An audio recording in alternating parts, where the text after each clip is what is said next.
Kabayan, sa may mga Sea-Doo GTX dyan na nakaka-encounter ng mga problema. So isa na ako dun. um, Meron ako ditong Sea-Doo GTX 1997. Sira yung muffler.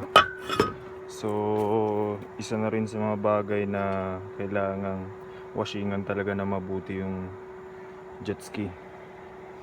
Kung hindi, mabubutas yung tambutso niya. Yung muffler niya may butas dito, may butas dyan. So gagawin ko, welding ko siya ng aluminium.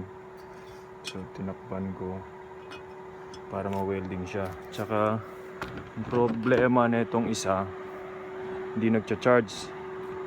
So may rectifier ako dito, kinuha ko lang sa motorbike na Suzuki, parang parehas naman ata eh.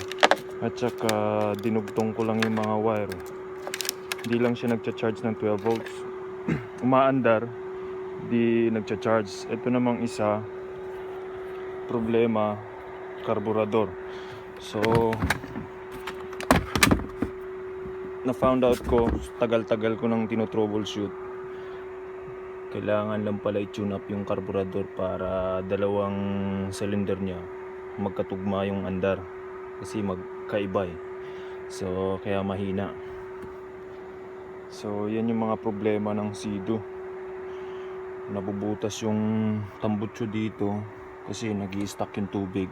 Ito na welding na to eh. Yung isa na lang yung hindi. Tsaka may butas pa dito. Linagyan ko lang ng screw. Hirap tanggalin ulit, tsaka weldingin pa. So yan yung mga problema niya. Tsaka yung display lumalabo. Too much ano siya, na-expose siya sa araw. Kaya yung filter niya ata nasisira. So yung isa naman, problema nito, tambutso at saka yung charger niya, hindi siya talaga nagcha-charge. So yan, binaklas ko.